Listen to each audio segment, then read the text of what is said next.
My husband brought me to the hospital gala. "Just smile and nod. You are just a housewife," he said coldly. The anonymous donor arrived in a tuxedo. He walked past the doctors, hugged me tightly, and cried, "I built this wing for you, Sarah. You were the only one who believed in me 40 years ago. I never married because of you." My husband turned pale. "I'm glad to have you here. Follow my story until the end and comment the city you're watching from, so I can see how far my story has reached." I stood in front of my bedroom mirror, fastening the pearl necklace Wesley had given me for our 20th wedding anniversary. The pearls felt cold against my neck, each one a perfect sphere of artificial elegance. At 62, I had learned to play my role flawlessly, the devoted wife of Dr. Wesley Hartwell, one of the most respected cardiologists in the state. "Clarissa, are you ready?" Wesley's voice carried from downstairs, that familiar tone of barely concealed impatience threading through his words.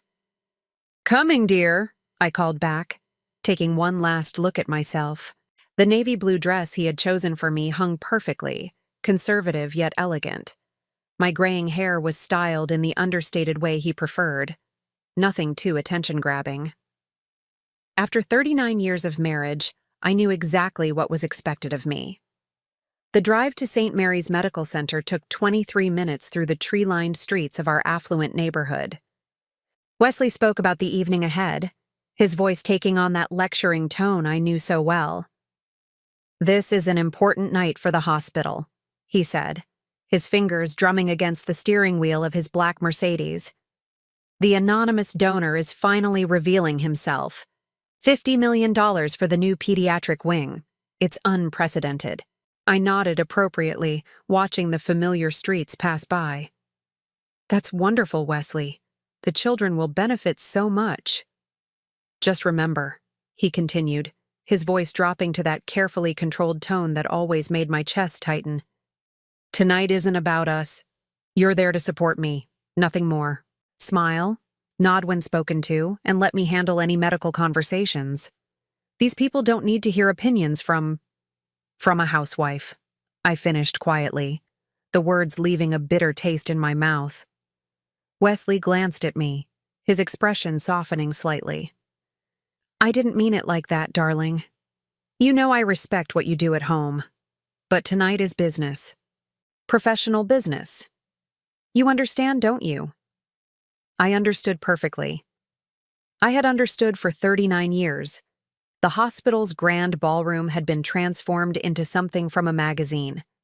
Golden lights cast a warm glow over burgundy velvet drapes, and the scent of fresh roses mixed with expensive perfumes filled the air. A classical quartet played softly in one corner while waiters in crisp white jackets moved through the crowd carrying silver trays of champagne. Wesley immediately fell into his element, his shoulders straightening as colleagues approached to shake his hand. I watched him transform from the controlling husband I knew at home into the charming, respected doctor everyone else saw. It was a performance I had witnessed countless times, and I knew my part in it. "Dr. Hartwell," Dr. Patricia Lennox, the chief of internal medicine, approached with her husband in tow. She was a woman I had always found intimidating, brilliant, accomplished, everything I had once dreamed of being. "Wonderful to see you both," Wesley beamed, placing a possessive hand on my lower back. "Patricia, you know my wife, Clarissa." Dr. Lennox's smile was polite but distant. "Of course. How lovely to see you again, Clarissa. Still keeping busy with your garden club activities?" The dismissal in her voice was subtle but unmistakable. I had learned to recognize these moments, when my worth was measured solely by my relationship to Wesley, when my own thoughts and opinions became irrelevant. "The garden keeps me occupied," I replied with the practiced smile I had perfected over the decades. "How nice," Dr. Lennox said, already turning her attention back to Wesley. "So tell me about your latest research. I heard you're pioneering a new approach to minimally invasive procedures." I stood there, invisible once again, as they launched into medical terminology that I actually understood but was never allowed to contribute to. The irony wasn't lost on me. 40 years ago, I would have been the one asking those questions, sharing those insights. Elena, our housekeeper, had helped me dress tonight. As she fastened the pearl necklace, she had met my eyes in the mirror with that knowing look she sometimes gave me. Elena never spoke about what she observed in our house, but her silence said everything. She had seen Wesley's subtle put-downs, his ways of making me feel small, his constant reminders of my place in his world. "Mrs. Hartwell," Elena had said softly, "you look beautiful tonight, like the smart lady I know you are." The memory of her words warmed me now as I stood surrounded by the medical elite, feeling more alone than ever. The evening progressed predictably. Wesley introduced me to colleagues and donors, always with the same phrase, "This is my wife, Clarissa. She takes wonderful care of our home." Each introduction was a gentle reminder of my limited role, my narrow importance in his grand life. I excused myself to the ladies' room, needing a moment away from the careful smiles and polite dismissals. In the marble-lined bathroom, I stared at my reflection again. When had I become this person? When had I allowed myself to shrink so small that I nearly disappeared? The woman looking back at me had kind eyes but tired ones. She wore expensive clothes and perfect makeup, but there was something hollow about her, something missing. I thought about the young woman I had been at 22, full of dreams and ambition. Sarah Margaret Thompson, that was my name then, before I became Mrs. Wesley Hartwell. Sarah had wanted to heal people, to make a difference in the world. She had earned her way into medical school through pure determination and academic excellence. But Sarah had made a choice, or rather, Sarah had been convinced to make a choice. Love, Wesley had said, was about compromise, about building a life together, about trust. "Ladies and gentlemen," the hospital administrator's voice echoed through the ballroom as I returned. "If I could have your attention, please." The crowd quieted, all eyes turning toward the small stage where a microphone had been set up. Wesley found me immediately, his hand once again claiming its familiar position on my back. "Tonight marks a historic moment for St. Mary's Medical Center," the administrator continued. "Thanks to the extraordinary generosity of our anonymous benefactor, we will be breaking ground on a state-of-the-art pediatric wing that will serve our community for generations to come." Polite applause filled the room. I found myself genuinely moved by the gesture. $50 million dedicated to helping sick children was truly remarkable. "And now," the administrator said, his smile widening, "I'm pleased to announce that our generous donor has agreed to reveal his identity tonight." The applause grew more enthusiastic.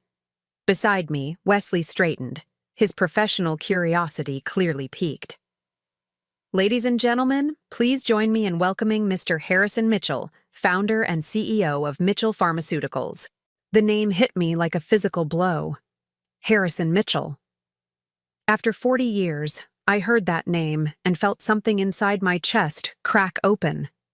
The crowd parted as a man in an impeccably tailored black tuxedo made his way toward the stage.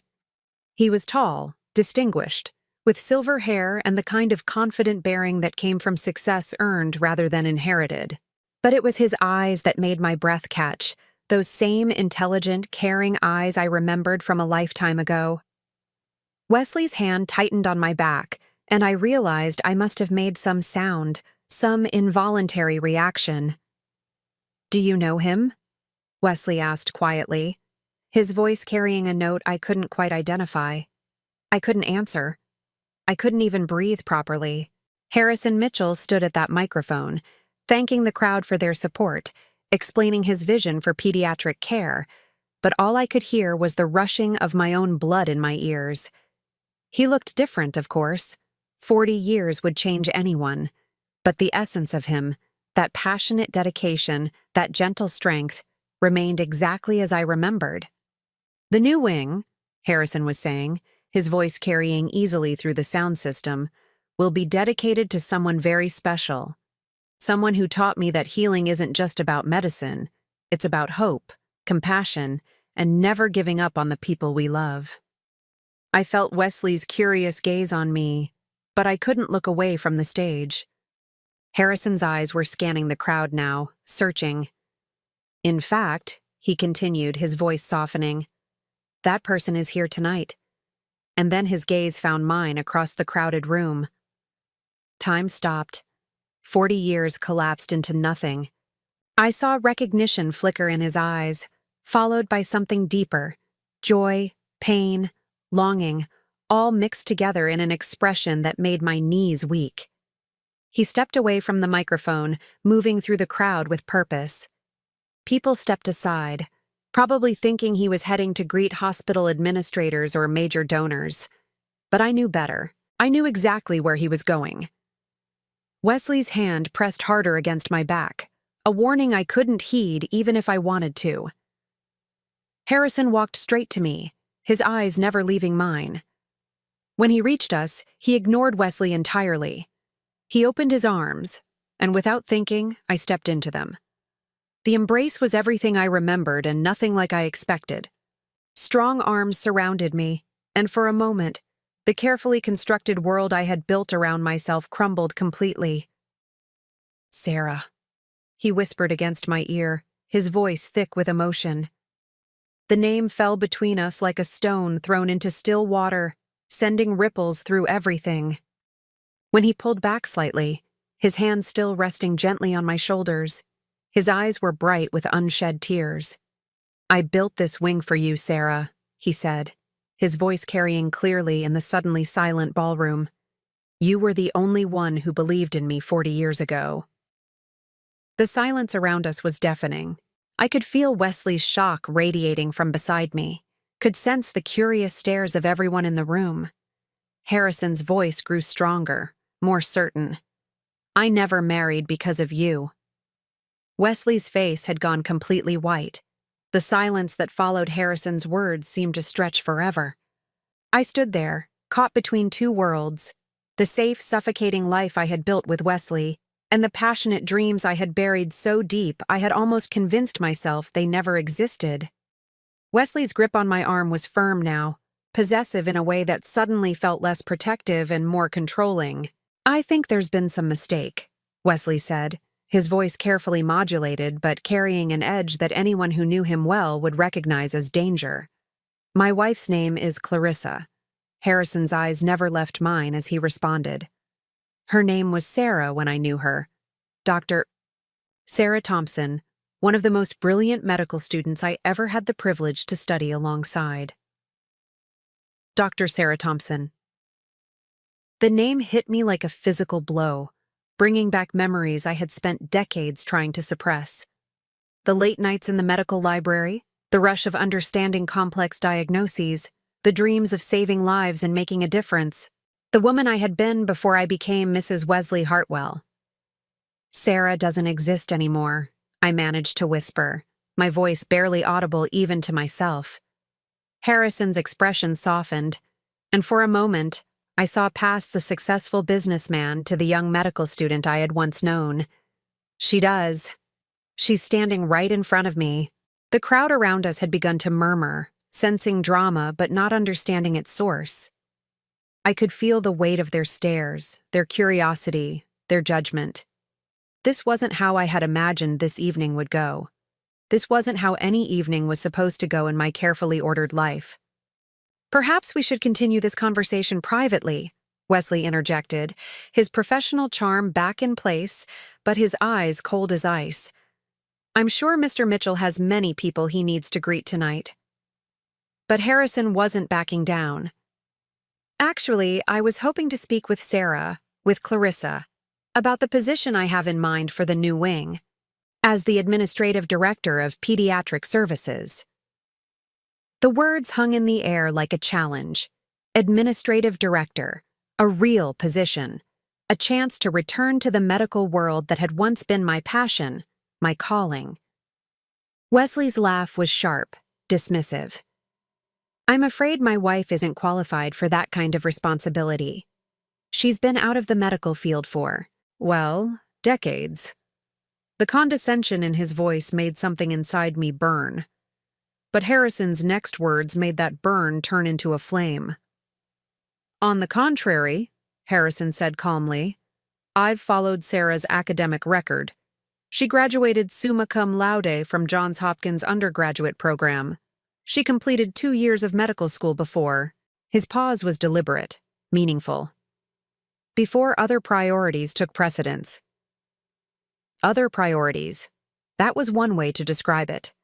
Another way would be to say that Wesley had convinced me that love meant sacrifice, that a good wife supported her husband's career rather than pursuing her own. That trying to do both was selfish, unfair to the family we planned to build. Medical school was a long time ago, I said quietly, though part of me wanted to scream that I still remembered every anatomy lesson, every diagnostic procedure I had learned. Things change. People change. Do they? Harrison asked, his voice gentle but insistent. Or do we just convince ourselves they do to make peace with the choices we've made? The question cut too close to the bone. I could feel Wesley's tension beside me, could sense his growing anger at this public challenge to his authority, his version of our story. If you'll excuse us, Wesley said firmly, placing his hand on my elbow to guide me away. My wife and I should— Actually, Harrison interrupted, reaching into his jacket pocket. I was hoping to give you this. He handed me a small white card. Our fingers touched briefly as I took it, and the contact sent a jolt through me that I hadn't felt in 40 years. The card was simple. His name, a phone number, and handwritten on the back. The door is always open. H. Wesley tried to see what was written on the card, but I closed my fingers around it instinctively. Think about it, Harrison said, his voice meant for me alone but carrying in the stillness around us. The children we could help, the lives we could save, the work that still needs to be done. He stepped back slightly, acknowledging Wesley for the first time with a polite nod. Dr. Hartwell, I'm sure you understand the importance of supporting talented individuals in pursuing their calling. The irony in his words was subtle but unmistakable. Wesley's jaw tightened. My wife's calling, Wesley said with forced civility, has been to support my medical practice and manage our home. She's been quite successful in that role. Has she? Harrison asked, and something in his tone made several nearby conversations pause. Or has she simply been accommodating? The word hung between them like a gauntlet thrown down. I felt caught between two forces, two versions of who I was supposed to be. Wesley's hand on my arm was a reminder of 40 years of carefully constructed life. Harrison's presence was a door I had thought was permanently closed.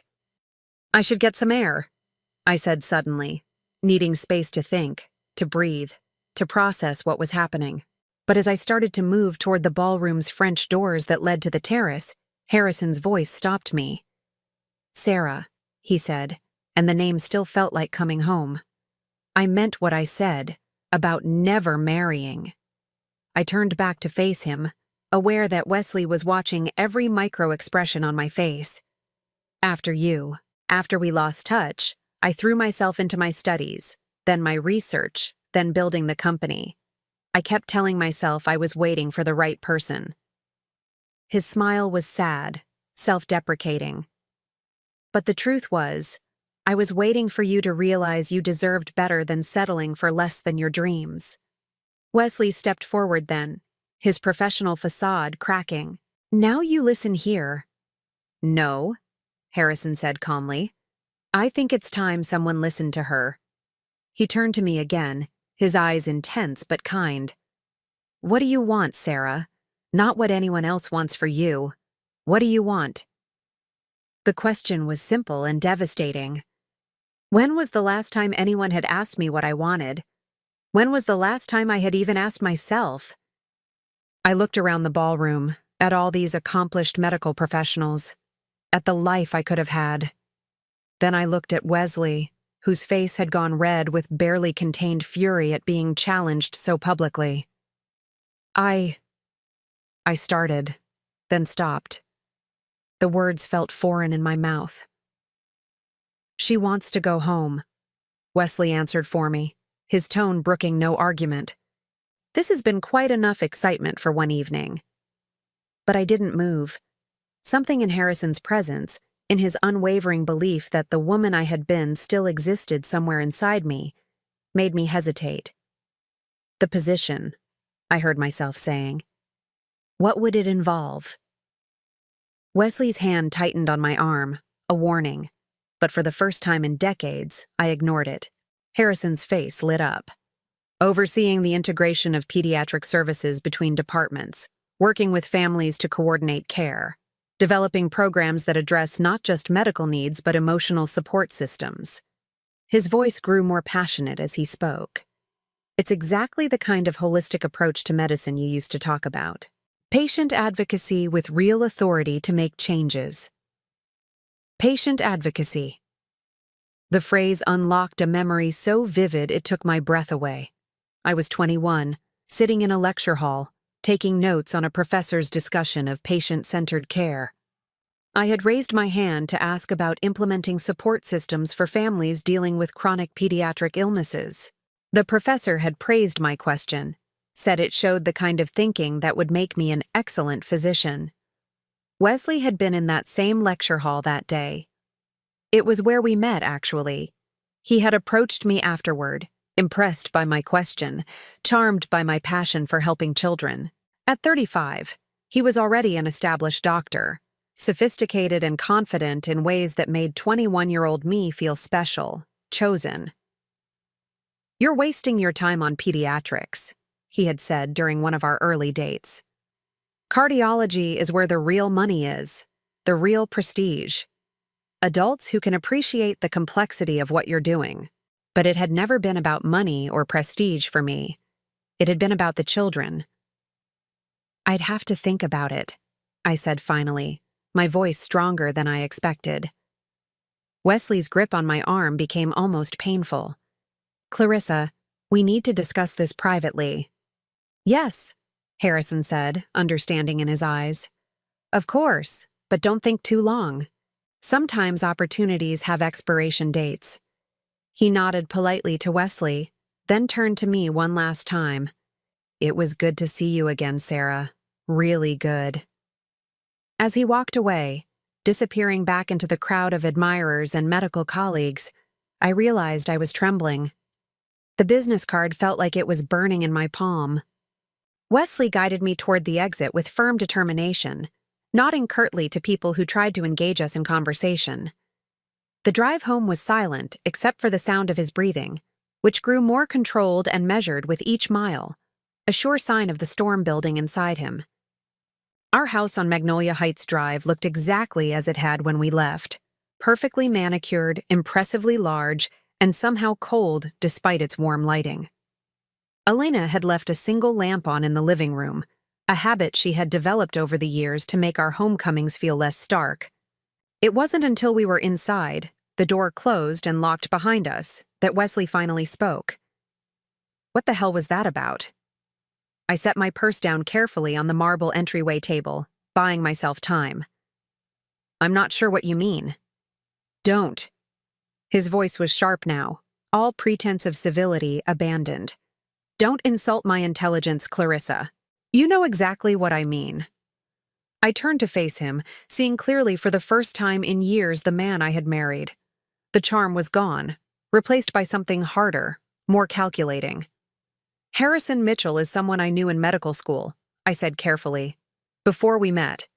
Harrison Mitchell, who just happens to be worth $800 million and just happened to donate $50 million to the hospital where I work." Wesley's laugh was bitter. How convenient that he never mentioned this connection during all the preliminary meetings. Maybe because there's nothing to mention. Nothing to mention?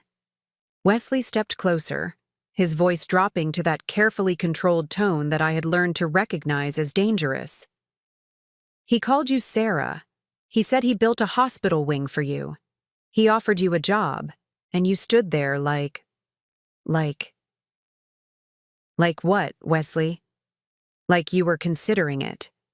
The accusation hung between us, because the truth was, I had been considering it.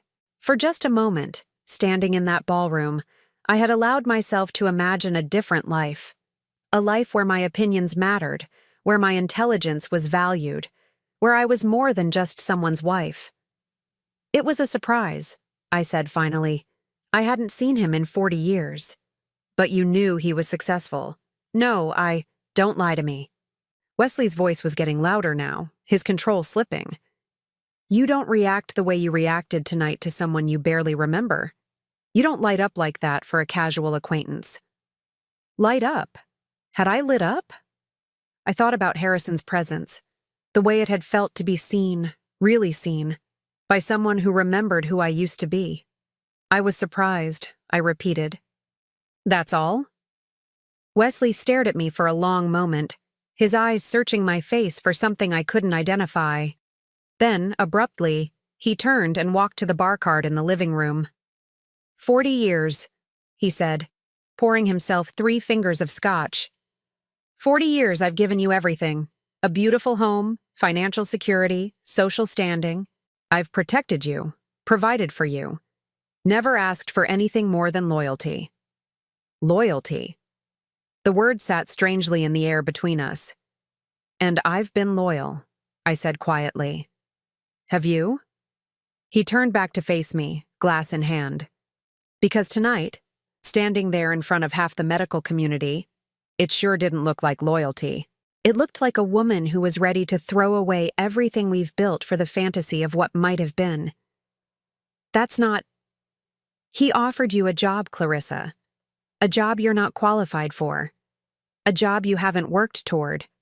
A job you couldn't possibly handle after spending 40 years as a housewife. Each word was precisely chosen to cut. Did you really think no one would notice how inappropriate that was? How it made me look? How it made him look. Not how it made me feel to be dismissed, belittled, reduced to my marital status in front of a room full of professionals.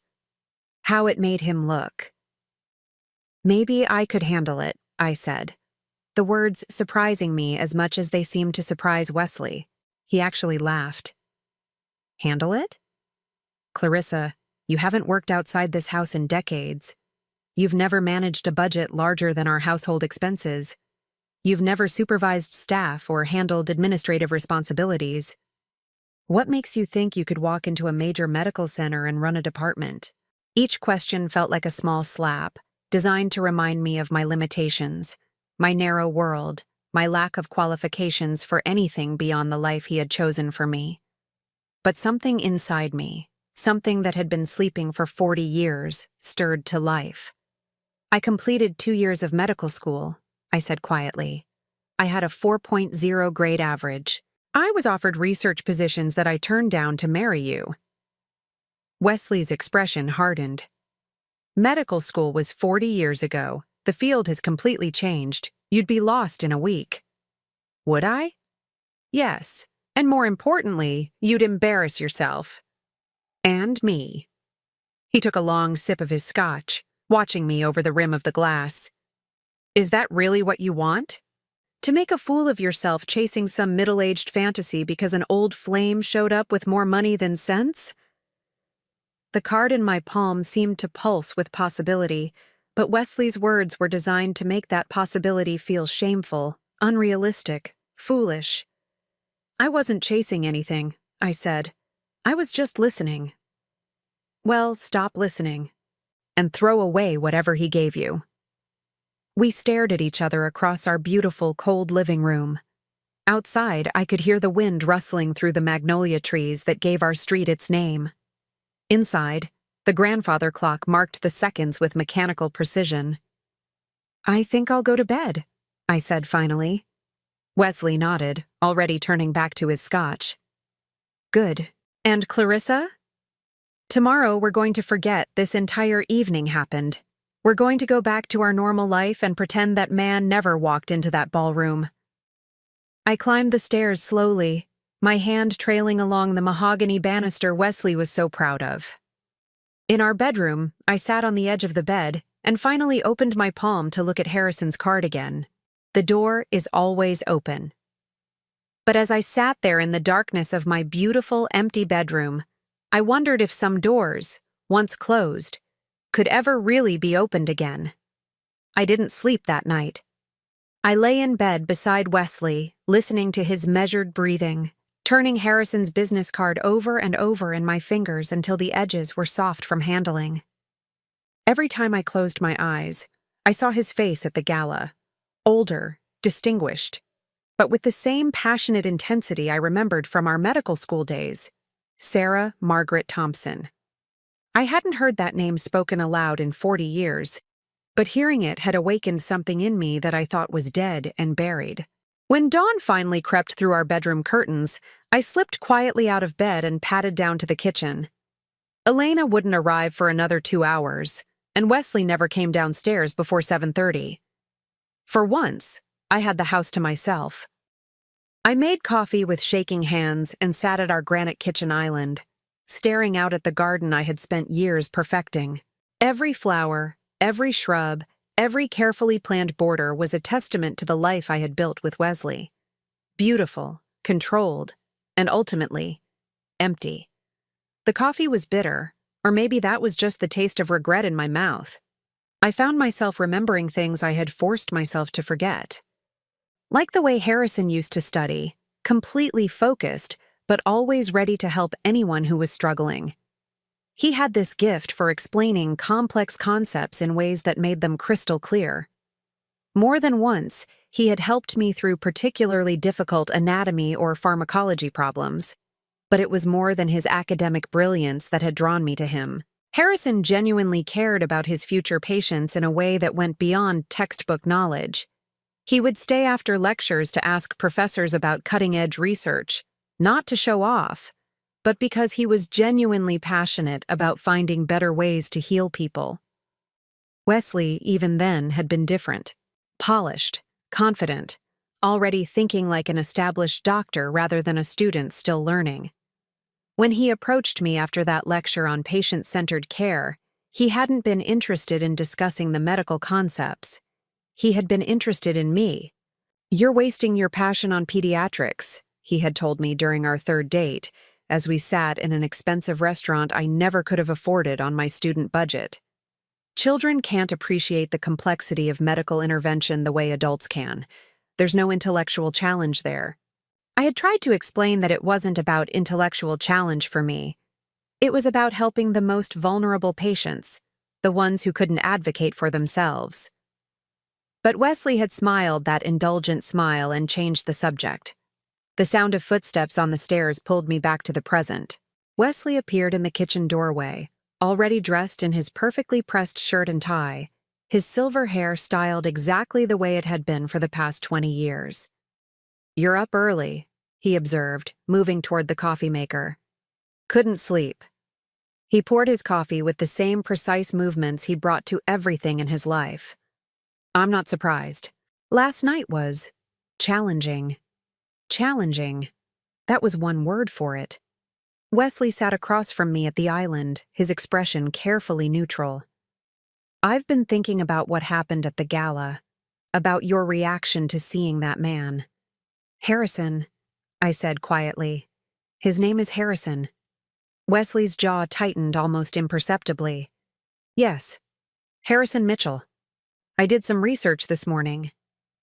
Of course he had. Wesley never left anything to chance, never entered any situation without gathering all available information. "He's quite successful," Wesley continued, his tone conversational but with an undercurrent I couldn't quite identify. "Built Mitchell Pharmaceuticals from nothing after completing his residency. Never married, no children. Devoted his entire life to his work."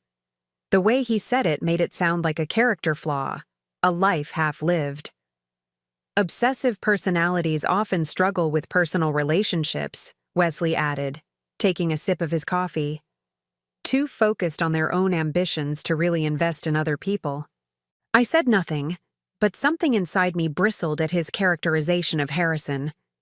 The man I remembered had been anything but obsessive or selfish. He had been driven, yes, but always in service of something larger than himself. "I also made some calls about this supposed job offer," Wesley continued. My coffee cup stopped halfway to my lips. "What kind of calls?" "I spoke with Dr. Patterson, the hospital administrator.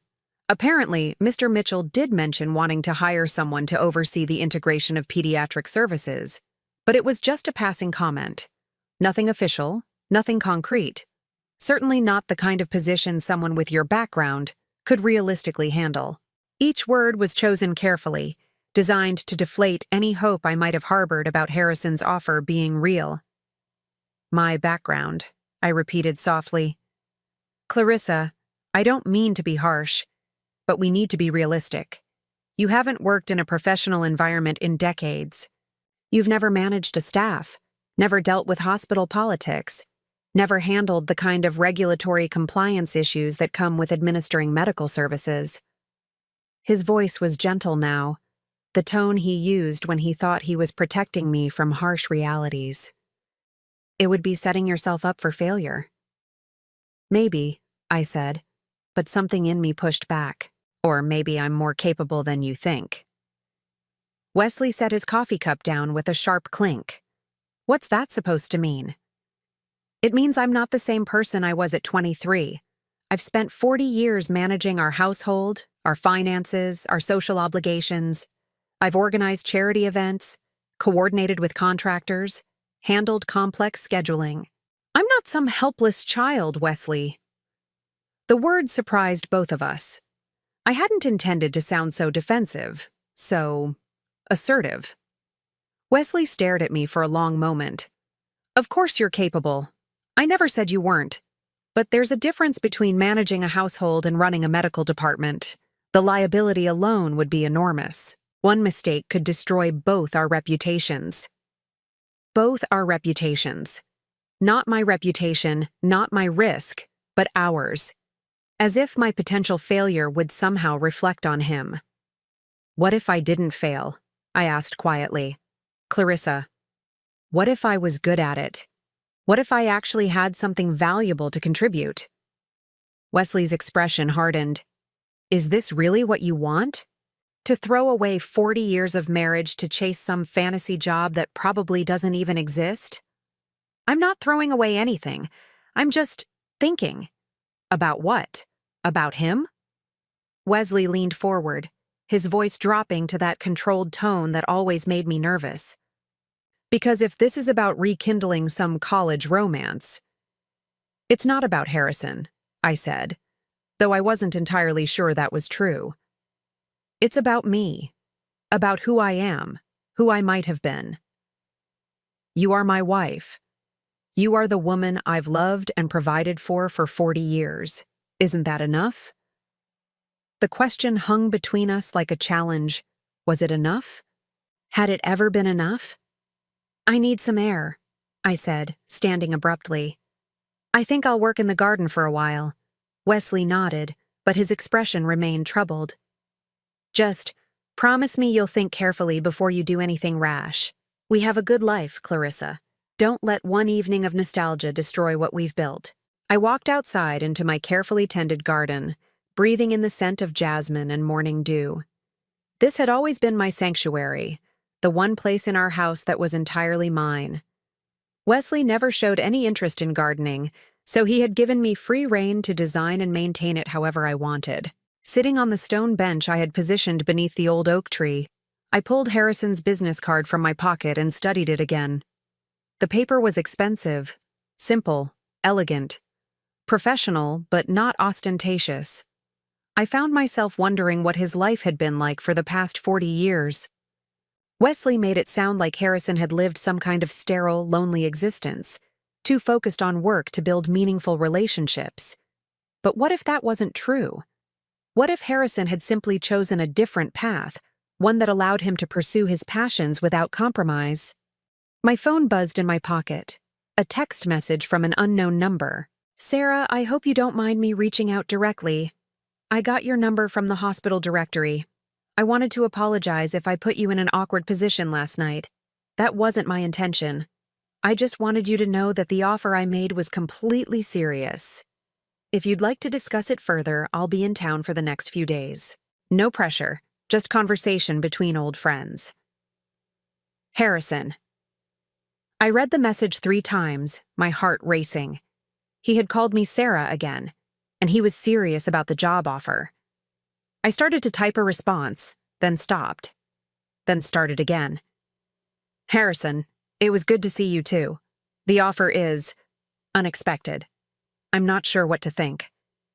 I deleted that and tried again. I appreciate you reaching out. Last night was overwhelming. Delete. Thank you for the message. I would like to talk. My finger hovered over the send button for a full minute before I pressed it. His response came within seconds. Would you like to have coffee this afternoon? There's a small cafe called Rosemary's on Elm Street. Very quiet, very private. 2 o'clock? I knew Rosemary's. It was a little independent coffee shop in the Arts District. The kind of place Wesley would never think to look for me. The kind of place where two old friends could have a conversation without becoming the subject of gossip. I'll be there, I typed before I could change my mind. After I sent the message, I sat in my garden for a long time, watching the sun climb higher in the sky. Part of me felt guilty, like I was betraying Wesley by agreeing to meet Harrison, but a larger part of me felt something I hadn't experienced in years: anticipation. For the first time in decades, I was about to do something entirely for myself. When I finally went back inside, Wesley had already left for the hospital. Elena was in the kitchen, humming softly as she prepared what looked like his favorite breakfast casserole for tomorrow morning. "Good morning, Mrs. Hartwell," she said with her usual warm smile. "You're looking thoughtful today." Elena had worked for us for 15 years. In that time, she had witnessed countless small interactions between Wesley and me, had seen the way he spoke to me, the way he made decisions about our life without consulting me. She never said anything directly, but sometimes I caught her watching me with an expression that seemed almost protective. "Elena," I said impulsively, "what do you think about people who make big changes later in life?" She paused in her food preparation, considering the question seriously. "I think life is too short to spend it being someone you're not," she said finally. My grandmother. She was 65 when she left my grandfather and moved to Mexico to open a restaurant. Everyone said she was crazy, too old, too late. But she lived 15 more happy years doing what she loved. "Weren't you worried about her, making such a big change so late?" Elena smiled. "I was more worried about what would happen if she didn't make the change. Sometimes staying is scarier than leaving, you know?" Her words stayed with me as I went upstairs to shower and change. Standing in my walk-in closet, surrounded by the carefully chosen wardrobe Wesley preferred, understated, elegant, age-appropriate, I found myself reaching for something different. Instead of my usual conservative blouse and slacks, I chose a soft blue sweater that brought out my eyes and a pair of jeans I rarely wore. Nothing dramatic, nothing that would draw attention, but something that felt more like me. As I was getting dressed, my eyes fell on a box tucked away on the top shelf of the closet. I had to use the step stool to reach it, but when I opened it, I found exactly what I was looking for: my medical school textbooks. I had saved them when we moved into this house 40 years ago, telling Wesley I might want to reference them someday. He had rolled his eyes and said it was silly to keep outdated medical texts, but he had allowed me to store them in the attic. At some point over the years, I had moved them to my closet, though I couldn't remember exactly when or why. I pulled out my old anatomy text and flipped through pages I had once known by heart. My own handwriting filled the margins, notes, questions, insights I had recorded as a 20-year-old student, passionate about learning everything I could about the human body. The young woman who had written those notes seemed like a stranger to me now. She had been so confident, so certain of her purpose, so unafraid to ask questions and challenge assumptions. What had happened to her? I knew the answer, of course. She had fallen in love with a charming, established doctor who had convinced her that love meant sacrifice. That a good wife supported her husband's career rather than pursuing her own. That trying to do both was selfish. But sitting there with my old textbook in my hands, I wondered if that young woman was really gone, or if she was just buried beneath 40 years of carefully learned helplessness. At 1:45, I stood in front of my bathroom mirror, applying lipstick with hands that trembled slightly. I looked different somehow. Not younger, exactly, but more present, more alive. As I was leaving the house, Elena called out from the kitchen. "Mrs. Hartwell, you look beautiful today, like yourself." Like myself. When was the last time anyone had said that to me? The drive to Rosemary's Cafe took 12 minutes through tree-lined streets I rarely traveled. This part of town was more bohemian than our neighborhood, with art galleries and independent shops, and people who looked like they had chosen their own paths rather than following predetermined scripts. I found a parking spot across from the cafe and sat in my car for a moment, gathering courage.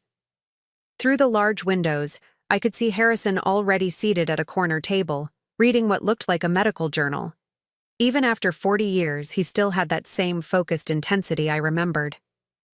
Taking a deep breath, I got out of the car and walked across the street. The bell above the cafe door chimed as I entered, and Harrison looked up immediately.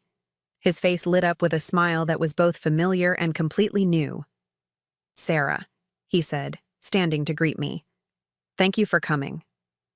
As he pulled out my chair, I realized that Wesley had never done that, never treated me with that kind of thoughtful courtesy. "I wasn't sure I would," I admitted as I sat down. "But you did. That says something." The barista came over to take our order. A latte for me, black coffee for Harrison. Some things apparently never changed. When we were alone again, Harrison leaned forward slightly, his expression serious but kind. "I owe you an apology," he said. "Last night, I let my emotions get the better of me. I shouldn't have put you in such an awkward position in front of your husband and all those people." "You were honest," I said quietly. "That's not something I'm used to." Something flickered across his face. Concern, maybe, or understanding. "Tell me about your life, Sarah. The real version, not the public one." The question was so simple, so direct, that it caught me off guard. When was the last time someone had asked me about my life? About what I wanted, what I thought, what I felt? "I don't know if there is a real version anymore," I said finally. "I've been Mrs. Wesley Hartwell for so long. I'm not sure who Sarah is." "She's sitting right across from me," Harrison said gently. "I can see her." And somehow, impossibly, I believed him. Sitting across from Harrison in that quiet cafe, I felt something inside me unfurling, something that had been tightly wound for 40 years. The afternoon light filtered through the windows, casting gentle shadows across his face, and for a moment, I could see both the young medical student I had known and the successful man he had become. "I want to show you something," Harrison said, reaching into his briefcase. He pulled out a manila folder and placed it on the table between us. The architectural plans for the pediatric wing. I hesitated before opening the folder. Looking at these plans would make this real, would move it beyond the realm of impossible fantasy into something concrete and terrifying. "Go ahead," Harrison encouraged gently. "I designed it with you in mind." The blueprints were beautiful, more than beautiful, they were revolutionary. Instead of the sterile, intimidating medical environment I expected, these plans showed warm, welcoming spaces with natural light, family areas integrated into treatment rooms, and what looked like play spaces woven throughout the clinical areas. "This section here," Harrison pointed to a cluster of rooms near the main entrance, "is what I envision as the Family Advocacy Center, a place where someone could coordinate care between departments, help families navigate the system, ensure that no child falls through the cracks." As he talked, his passion was evident. This wasn't just a building project for him. This was a vision of healing that went beyond medical intervention to encompass the whole human experience of illness and recovery. "It's exactly what you used to talk about in school," he continued. "Remember that paper you wrote on integrative pediatric care? About treating the child and the family as a unit, rather than just focusing on the diagnosis?" I did remember. I had spent weeks researching that paper, interviewing families, observing in pediatric wards. It had been one of the proudest academic achievements of my young life. Wesley said that paper was a waste of time, I found myself saying. He said I was being too emotional about medicine, that successful doctors needed to maintain professional distance. Harrison's expression darkened slightly. Professional distance has its place, but medicine without compassion isn't medicine. It's just technical repair work. I traced my finger along the architectural lines, seeing in them everything I had once dreamed of accomplishing. This is incredible, Harrison. But I don't understand why you think I could run something like this. Because you already know how to do everything this position would require, he said simply. You know how to listen to people, how to coordinate complex schedules, how to advocate for what's right even when it's not convenient. You've been doing it for 40 years. You just haven't been getting paid for it. His words hit something deep inside me. All those years of organizing Wesley's professional life, managing our household staff, coordinating his complex schedule of surgeries and conferences and social obligations. It had been like running a small business, but I had never thought of it that way. There's something else, Harrison said, his voice growing quieter. Something I need to tell you about why I really built this wing. I looked up from the plans, sensing a shift in his mood. After you. After we lost touch, I threw myself into my studies, graduated at the top of my residency class, got accepted into a prestigious fellowship program. I told myself I was moving on, building the career we had both dreamed of. He paused, staring out the cafe window. But every patient I treated, every research project I undertook, every business decision I made, part of me was thinking about what you would say, how you would approach the problem. Harrison, let me finish, he said gently. I never married because I kept comparing everyone to you. Not to who you were at 22, but to who I knew you could become, the brilliant, compassionate doctor you were meant to be.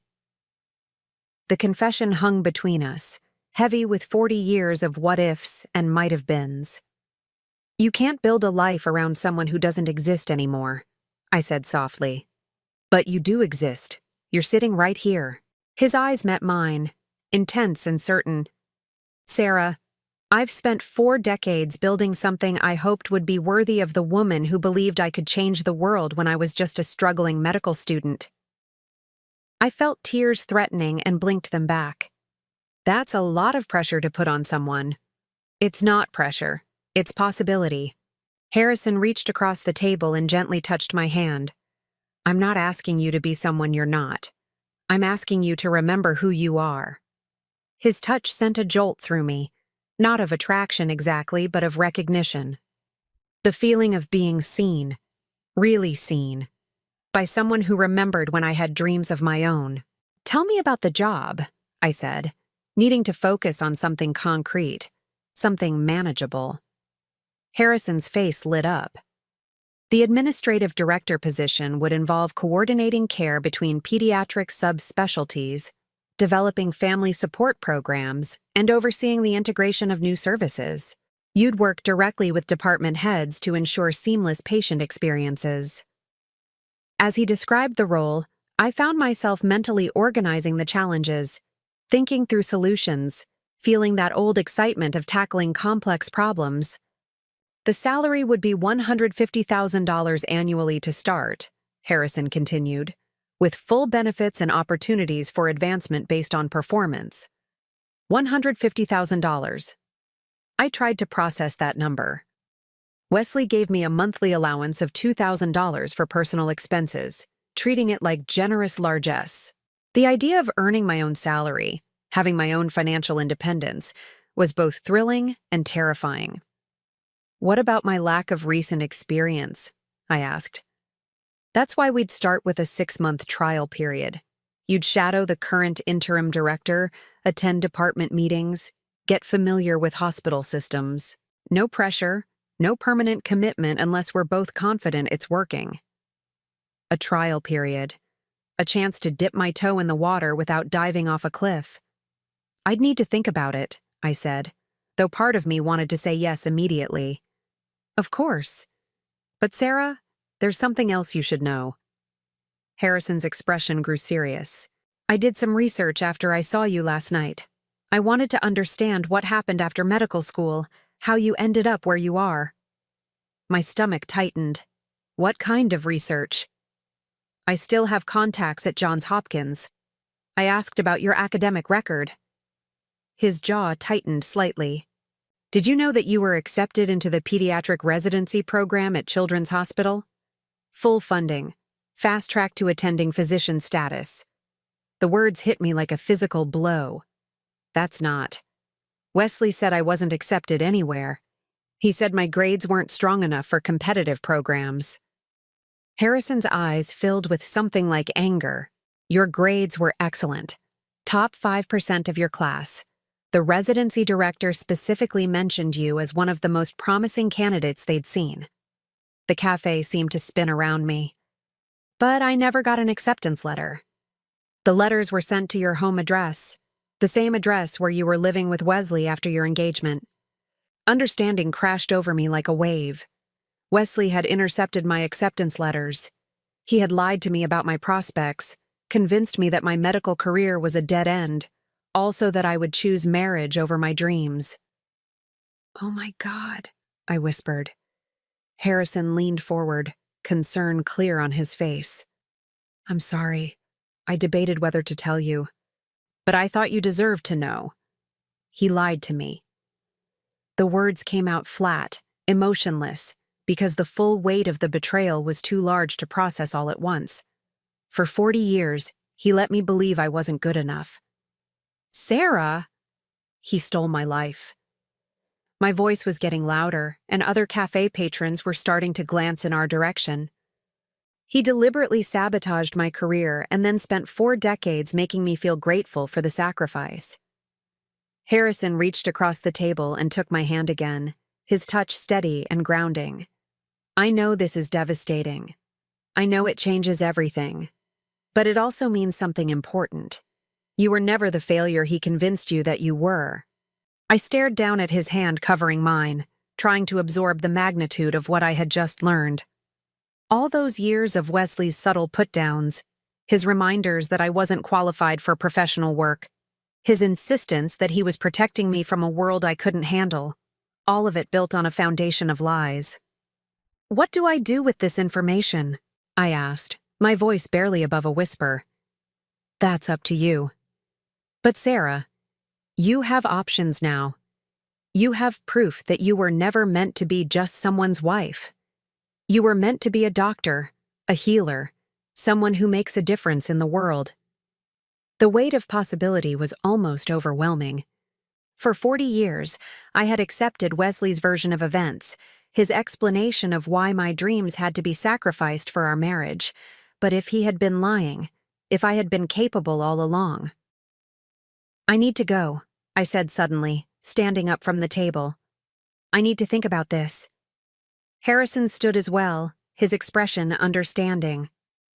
"Of course. But Sarah, whatever you decide, please don't let fear make the choice for you. You've been controlled by other people's limitations for too long." As I gathered my purse, my hands shaking slightly, Harrison pulled out another card and placed it on the table.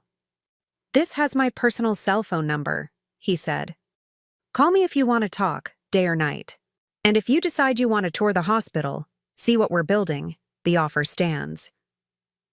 I picked up the card, noting the difference between this one and the business card he had given me the night before. This one was handwritten, more personal, more intimate. "Thank you," I managed to say. "For the coffee, for the honesty, for everything. Thank you for coming. For giving me a chance to explain?" He paused, then added softly, "It's been 40 years since I've felt this hopeful about anything." The drive home passed in a blur of emotions. Anger at Wesley's betrayal, grief for the life I might have had, fear about what I was supposed to do with this information. But underneath it all, something else was growing. A tiny flame of possibility that had been extinguished for so long I had forgotten it ever existed. When I pulled into our driveway, Wesley's car was already there. He never came home before 6 o'clock unless something was wrong. I found him in his study, seated behind his mahogany desk with papers spread in front of him. He looked up as I entered, his expression unreadable. "We need to talk," he said. "Yes," I agreed, though I wasn't sure I was ready for whatever this conversation would bring. "We do." Wesley gestured to the chair across from his desk, the same chair where I had sat for 40 years of discussions about household matters, social obligations, and the business of our life together. But this time, something was different. This time, I had information he didn't know I possessed. "I've been making some inquiries about your friend Mr. Mitchell," Wesley began, his tone carefully neutral, "about his business practices, his reputation in the medical community." "Harrison is highly respected," I said. "His company has developed some of the most important pediatric medications of the past 2 decades. Wesley raised an eyebrow at my use of Harrison's first name. "Yes, he's been successful. But success doesn't always indicate good judgment in personal matters." "What does that mean?" "It means that a man who builds a $50 million hospital wing for a woman he knew 40 years ago might not be making rational decisions." Wesley leaned forward, his expression becoming more intense. "Clarissa, I'm concerned that he's manipulating your emotions to serve his own agenda." "And what agenda would that be?" "Think about it. He's never married, never had a family of his own. He sees you now, a beautiful, accomplished woman, and suddenly all those old feelings come rushing back. The job offer, the grand gestures, the implication that your marriage somehow held you back. It's all designed to make you question the life we've built together." Wesley's words were smooth, logical, designed to make Harrison seem unstable and predatory rather than genuine. But after what I had learned this afternoon, his manipulation tactics were suddenly transparent. "What if he's not manipulating me?" I asked quietly. "What if he's telling the truth?" Wesley's expression hardened slightly. "The truth about what?" "About who I was. About what I was capable of." I paused, gathering courage. "About what really happened with my medical school applications." For just a moment, Wesley's careful composure slipped. Something flickered across his face. Surprise, maybe, or fear. "Your medical school applications were decades ago, Clarissa. Why would you bring that up now?" "Because I found out something interesting today." I leaned forward, watching his face carefully. "I found out that I was accepted into the pediatric residency program at Children's Hospital. Full funding. They called me one of their most promising candidates." Wesley went very still. "That's impossible. You weren't accepted anywhere." "The letters were sent to our home address, the same home where you collected the mail every day while I was finishing my final semester." The silence stretched between us, heavy with accusation and the weight of 40 years of lies. "Clarissa," Wesley said finally, his voice carefully controlled, "I think you're misremembering." "I'm not misremembering anything." My voice was steady now, certain. "You intercepted those letters. You lied to me about my prospects. You convinced me that my only option was to give up medicine and marry you." Wesley stood abruptly, moving to the window that overlooked our perfectly manicured backyard. "Even if that were true, and I'm not saying it is, it doesn't change the fact that you had a choice. You chose to marry me. You chose to build this life. I chose based on false information. Information you deliberately withheld from me." He turned back to face me, and for the first time in our 40 years of marriage, I saw him as he really was. Not the distinguished doctor, not the protective husband, but a man who had built his happiness on the ruins of someone else's dreams. "We have a good life, Clarissa," he said, but his voice lacked its usual conviction. "A beautiful home, financial security, social standing. Would you really throw all that away for some fantasy of what might have been?" "It's not a fantasy," I said, standing to face him. "It's who I was meant to be." Wesley stared at me for a long moment, and I could see him calculating, trying to find the right words to regain control of the situation. "Even if you could get this job, he said finally. Do you really think you could handle it? You haven't worked in a professional environment for 4 decades. You'd be starting over at 62, competing with people half your age who have been building their careers while you've been here. Each word was designed to undermine my confidence, to remind me of my limitations, to make me afraid of failing. But for the first time in 40 years, I didn't believe him. Maybe I would fail, I said quietly. But maybe I wouldn't. And for the first time in my life, I think I deserve the chance to find out. Wesley's face went pale, and I realized that he was finally beginning to understand that the woman who had spent 40 years accepting his version of reality was gone. That night, I lay in bed beside Wesley, but neither of us slept. The space between us felt like an ocean, vast, cold, and impossible to cross. He had tried to continue the conversation after my declaration in his study, but I had walked away. For the first time in our marriage, I had simply turned my back on him and left the room. Now, in the darkness, I could feel him watching me, calculating his next move. Wesley had never been a man who accepted defeat easily, especially when it came to controlling the narrative of our life together. Clarissa, he said finally, his voice cutting through the silence. We need to resolve this. I didn't respond. I wasn't ready to hear whatever strategy he had devised to pull me back into compliance. I know you're angry, he continued, and maybe you have a right to be. Maybe I did make some decisions about your career without consulting you, but I was protecting you, protecting us, protecting. The word that had defined our marriage for 40 years. Wesley the protector, me the protected. Him making the hard choices so I didn't have to face harsh realities.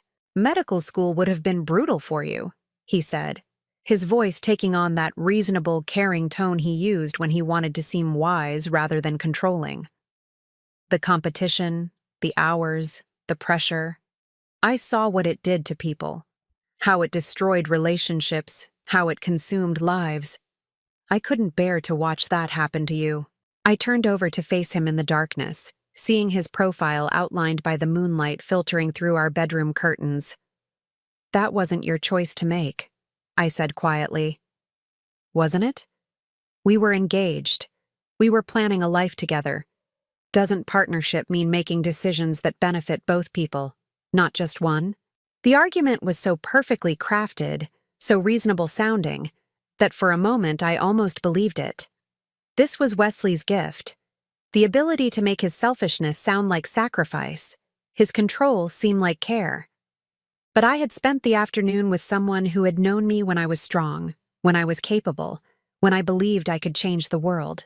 Harrison's faith in who I used to be had awakened something in me that Wesley's carefully constructed reality couldn't touch. What if I had succeeded?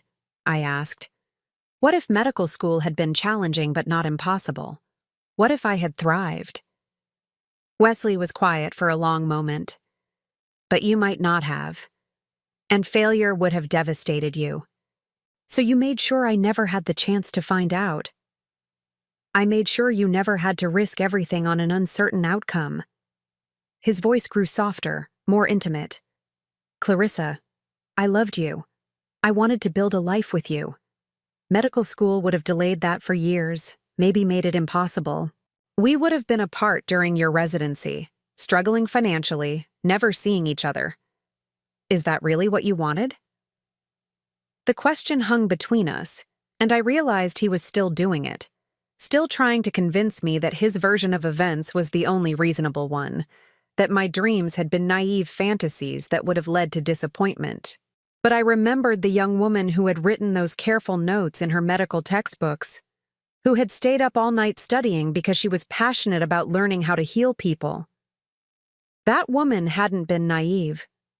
She had been focused, determined, capable of handling whatever challenges came her way. I'll never know what I wanted, I said finally, because you didn't give me the choice. Wesley sighed, the sound heavy with what seemed like genuine regret. Maybe you're right. Maybe I should have told you about the acceptance letters, let you decide for yourself. But Clarissa, that was 40 years ago. We can't change the past. We can only decide what to do with the future. Yes, I agreed. We can. Something in my tone must have warned him, because Wesley sat up slightly, trying to see my face in the darkness. What does that mean? I took a deep breath, knowing that what I was about to say would change everything between us irrevocably. It means I'm going to take the job Harrison offered me. The silence that followed was so complete I could hear the grandfather clock chiming midnight downstairs. You can't be serious, Wesley said finally. I'm completely serious. Wesley turned on the bedside lamp, flooding our bedroom with harsh light. His face was a mixture of disbelief and anger, his carefully maintained composure finally cracking. Clarissa, you're 62 years old. You haven't worked outside this house in 4 decades. You have no experience with hospital administration, no understanding of medical politics, no idea what you'd be walking into. Then I'll learn. You'll embarrass yourself, and me. His voice was getting louder now, losing the controlled tone he usually maintained. Do you have any idea what people will say? That my wife is having some kind of midlife crisis, chasing after an old lover, making a fool of herself trying to reclaim her lost youth? Let them talk. Wesley stared at me as if I had become someone he didn't recognize. This isn't you, Clarissa. This isn't who you are.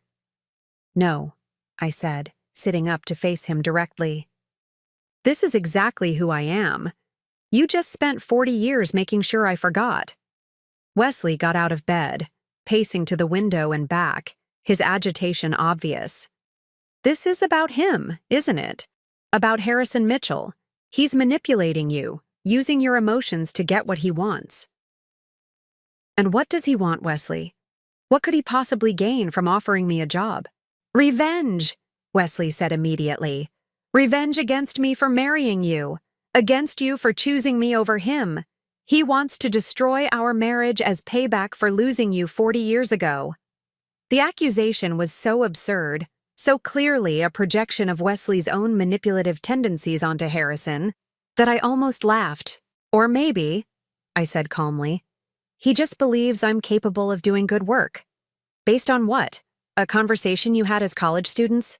A few minutes at a hospital gala? Wesley's voice was becoming increasingly desperate. Clarissa, successful people don't make $50 million decisions based on nostalgia. There has to be an ulterior motive. Maybe his ulterior motive is wanting to work with someone who shares his vision for pediatric care. Maybe it's wanting to give talented people opportunities they deserve. Maybe not everything is a conspiracy. Wesley stopped pacing and stared at me. You really believe that, don't you? You actually think you can walk into one of the most prestigious medical centers in the country and succeed in a senior administrative position with no relevant experience? I don't know if I can succeed, I said honestly. But I know I want to try. And if you fail, if you crash and burn spectacularly, what then? Then I'll deal with the consequences, like an adult. The words hit their target. Wesley flinched, recognizing his own tendency to treat me like a child who couldn't handle difficult realities. What about us? He asked finally, his voice quieter now. What about our marriage?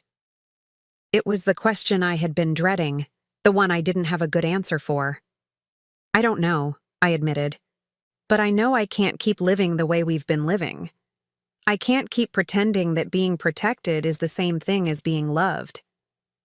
Wesley sat down heavily on the edge of the bed, suddenly looking older than his 67 years. I do love you, he said softly. Maybe I haven't always shown it the right way, but everything I've done has been because I love you. I know you believe that, I said gently. But love doesn't steal someone's choices from them. Love doesn't require one person to disappear so the other can shine. We sat in silence for a long time, the weight of 40 years of accumulated misunderstandings settling between us. So what happens now? Wesley asked finally. Now I call Harrison and tell him I accept his offer. I start the trial period and see if this is something I can actually do. And if I ask you not to? If I tell you this will destroy our marriage? I looked at him, really looked at him, seeing not the distinguished doctor or the controlling husband, but a man who was genuinely afraid of losing the life he had built. Then I would say that a marriage that can't survive one partner pursuing their dreams was never a real marriage to begin with. Wesley's face crumpled slightly, and for a moment, I felt sorry for him. He had gotten so comfortable with the power dynamic between us that he couldn't imagine a relationship where we were equals. "I need some air," I said, getting out of bed. "I'm going to sit in the garden for a while." Wesley didn't try to stop me. As I left the bedroom, I could hear him on the phone with someone, probably his brother or one of his medical colleagues, seeking advice on how to handle his suddenly rebellious wife. Outside, the October night was crisp and clear. I sat on my stone bench beneath the oak tree, looking up at stars that seemed brighter somehow than they had in years. In my pocket, Harrison's personal business card seemed to pulse with possibility. I pulled out my phone and stared at his number for a long time before finally typing a text message. "Harrison, I've made my decision. I would like to accept the position you offered. When can we start?" I hit send before I could change my mind. His response came within minutes, despite the late hour. "Sarah, I'm thrilled. Can you meet me at the hospital tomorrow morning at 9? I'll give you a tour of the new wing, introduce you to key staff members. This is going to be wonderful." I smiled, feeling something I hadn't experienced in decades, excitement about my future. "I'll be there," I typed back.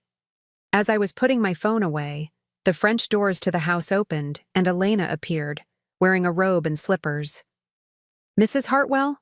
I heard voices. "Is everything all right?" Elena had her own small apartment above our garage, but she had always been protective of me in ways that went beyond her job description. More than once over the years, I had suspected she stayed late or came early just to make sure I was okay. "Everything is fine, Elena. Actually, everything is better than fine."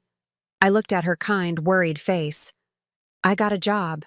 Elena's eyes widened. "A job? What kind of job?" "At the hospital, working with children and their families." Even saying it out loud felt surreal. Elena sat down beside me on the bench, her expression shifting from concern to something like pride. "That's wonderful, Mrs. Hartwell. You'll be so good at that work." "You think so?" "I know so. I've watched you for 15 years. The way you care for people, the way you solve problems, the way you make everything better for everyone around you. Those children will be lucky to have you." Her faith in me was unexpected and deeply moving. "Thank you, Elena. That means more to me than you know."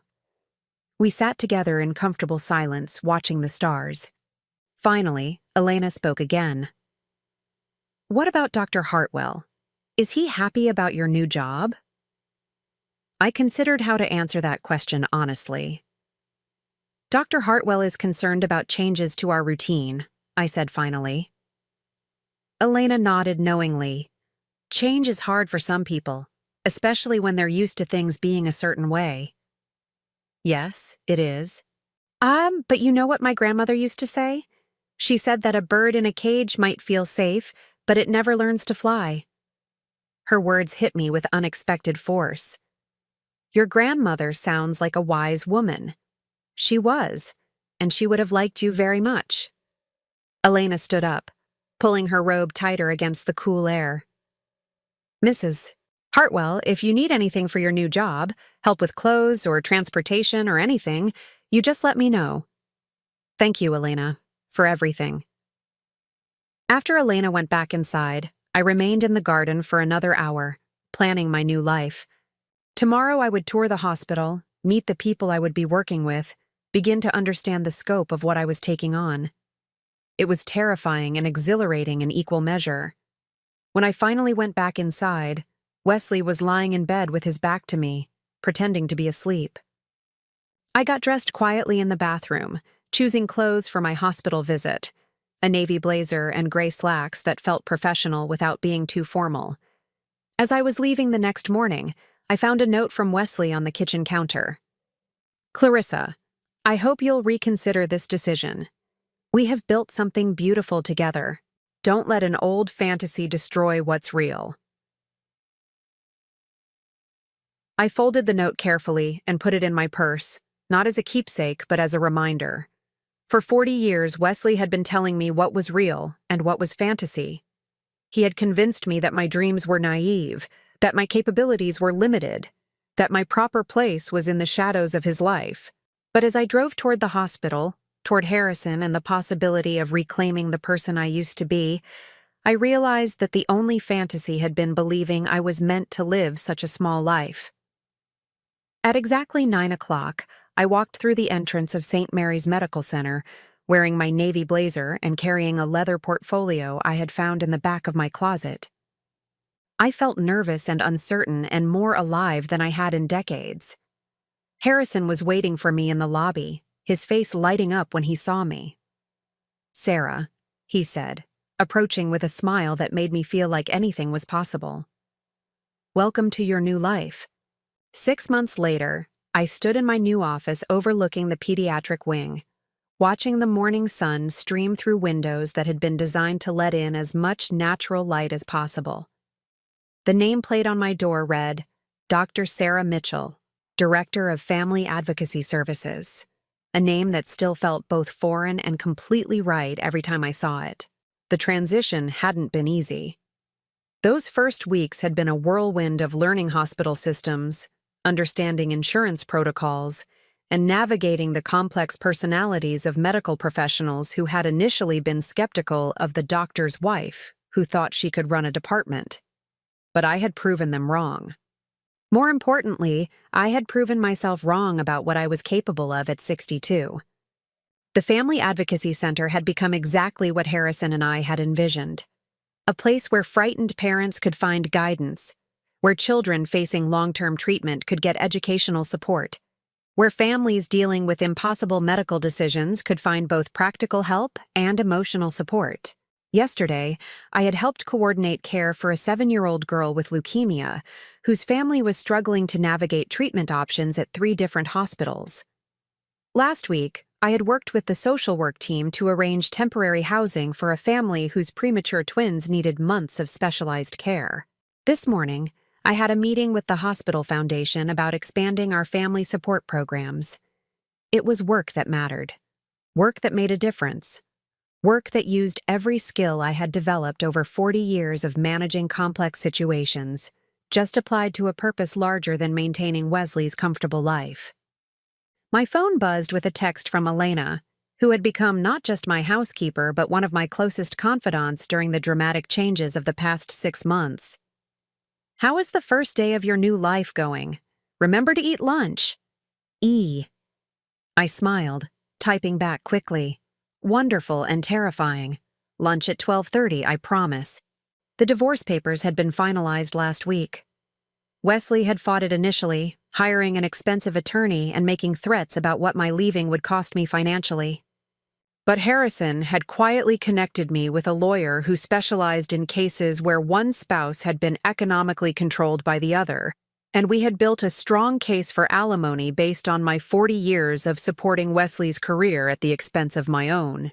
The settlement had been fair, enough to ensure my independence without destroying Wesley's finances. More importantly, it had given me the freedom to discover who I was when I wasn't performing the role of Mrs. Wesley Hartwell. The woman I had discovered was someone I liked very much. A soft knock on my office door interrupted my thoughts. "Come in," I called. Harrison appeared in the doorway, carrying 2 cups of coffee and wearing the kind of smile that had become familiar over these past months. Proud, affectionate, but careful not to assume more than I was ready to give. "Thought you might need caffeine," he said, setting 1 cup on my desk. "Department heads meeting in 10 minutes. "Right, the quarterly review." I gathered my notes, feeling that familiar flutter of nervousness that came before important meetings. 6 months in, I was no longer afraid of failing catastrophically, but I still felt the weight of responsibility for the families who depended on our services. "How are you feeling about presenting the expansion proposal?" Harrison asked, settling into the chair across from my desk. "Terrified," I admitted. "But excited. The data is compelling. We've reduced average length of stay by 18%, improved patient satisfaction scores across all pediatric departments, and the family support programs have a waiting list. All of which proves what I knew from the beginning, Harrison said quietly. You were born for this work. Our eyes met across the desk, and I felt that familiar warmth that had been growing between us over these months. It wasn't the desperate passion of 20-somethings, but something deeper. A connection built on mutual respect, shared purpose, and the rare gift of being truly seen by another person. We had been careful not to rush into anything romantic. Both of us understood that I needed time to discover who I was outside of marriage before I could consider entering into a new relationship. But there was an understanding between us, an acknowledgement that when I was ready, something beautiful might develop. I should probably head to the meeting, I said, standing and smoothing my skirt, a tailored black piece that made me feel professional and confident. Sarah, Harrison said as I reached for the door, whatever happens in there, remember that you've already succeeded beyond everyone's wildest expectations, including mine. The department heads meeting went better than I had dared to hope. Dr. Patricia Lennox, who had initially been one of my harshest critics, actually complimented the efficiency of our new family coordination protocols. The chief of staff approved my expansion proposal unanimously, allocating an additional $200,000 for new staff positions and extended hours. As I walked back to my office afterward, I passed by the portrait gallery that lined the hospital's main corridor. Photos of distinguished doctors, generous benefactors, and innovative researchers who had shaped the institution's history. Someday I realized my own photo might hang there, not as someone's wife, but as Dr. Sarah Mitchell, the woman who had revolutionized family-centered pediatric care. The thought should have seemed presumptuous, but instead it felt like a natural progression of the life I was building. My phone rang as I reached my office.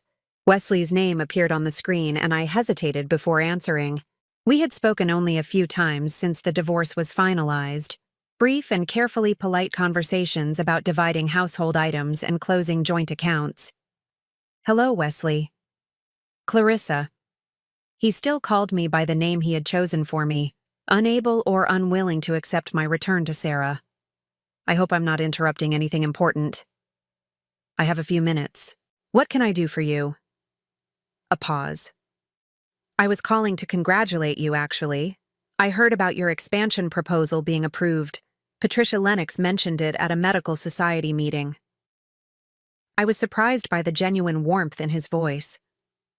Thank you. That's unexpected. I know we haven't parted on the best terms, Wesley continued.